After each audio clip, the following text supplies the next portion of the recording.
धन्यवाद। मित्रों, मैं आज आपके बीच उपस्थित हुआ हूं विशेष रूप से संस्कृति मंत्रालय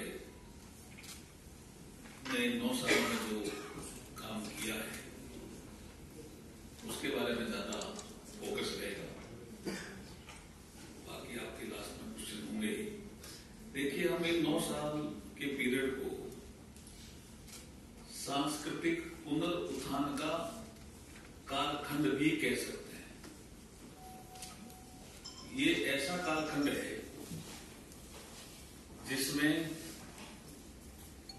अनसंग हीरोज की पहचान की गई। वो ऐसे अनसंग हीरोज हैं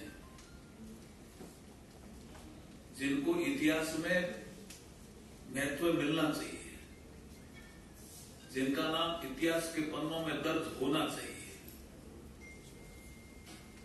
लेकिन आजादी के बाद की जो सरकारें रही, उनको वो नाम ठीक नहीं लगे, तो उनका महत्व कम मिला। जिस महत्व के वो हकदार थे, इतना महत्व नहीं मिला। मैं 2 बड़े नाम तो उस जमाने के ले सकता हूं।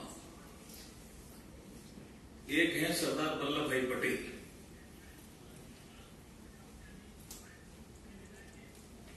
उनके साथ आप सबको पता है कि वो मान और सम्मान जो नहीं मिला।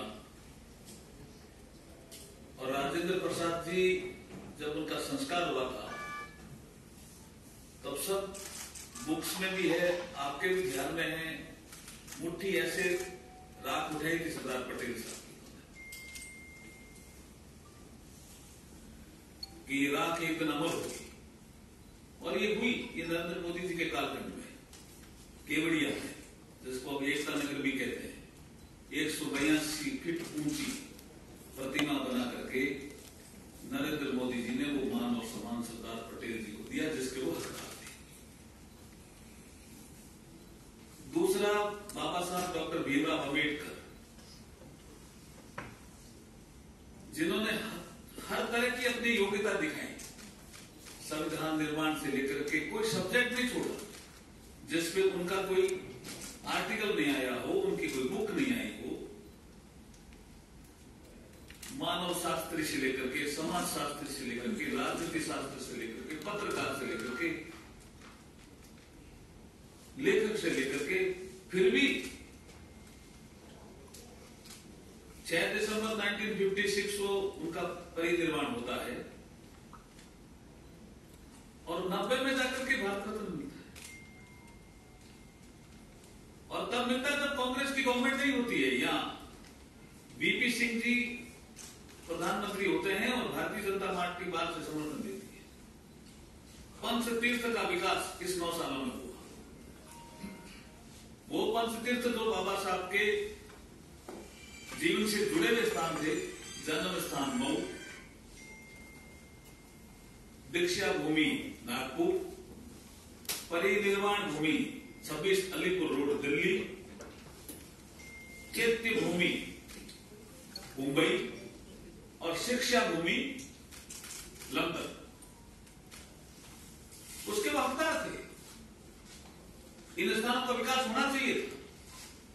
आज आप जाके देखेंगे 26 अलीपुर रोड पे तो बाबा साहब के जीवन से जुड़े हुए सारे तथ्य डिजिटल फॉर्म में एक म्यूजियम के रूप में, और कितनी जनता आती है आपको बताने की जरूरत नहीं है। लेकिन उस समय उनको लग रहा था कि क्यों बनाए, अनसंग हीरो। अब मैं एक नाम आपके सामने लेता हूं, दुर्गा भाभी। दुर्गा भाभी को सम्मान नहीं मिलना चाहिए। आने वाले समय में 1930 करीब 100 साल हो जाएंगे शहीद भगत सिंह जी शहीद हुए। ये दुर्गा भाभी नाम उन्होंने दिया था। और ये क्या महिला का चरित्र है। उनके पिताजी जुडिशरी में काम करते थे और उन्होंने कहा कि मैं रिटायर हुआ हूं तो मैं कुछ पैसे देता हूं मकान बनाने का, और वो मकान नहीं बनाती है।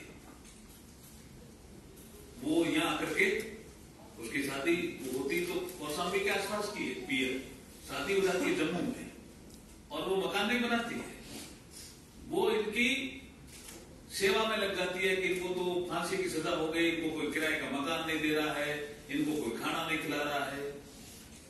तीनों हमारे भगत सिंह, राजगुरु और हमारे चंद्रशेखर सुखदेव चंद्रशेखर जी को तो बंदूक लेके दी दुर्गा भाभी ने, ये आपकी जानकारी के लिए दे रहा हूं। देखिए इतना बड़ा काम करने के बाद पिताजी पूछते हैं कि तुमने मकान बना लिया, कि मैं उस मकान की नींव रख रही हूं, तो भारत जब आजाद होगा तो बहुत बड़ा मेरा मकान बन जाएगा। भगत सिंह पूछते हैं ये पैसा कहां से लाती हो? बोला मेरे पिताजी ने दिया मकान का, तो मकान क्यों नहीं बना रही? बोला बना रही हूं ना।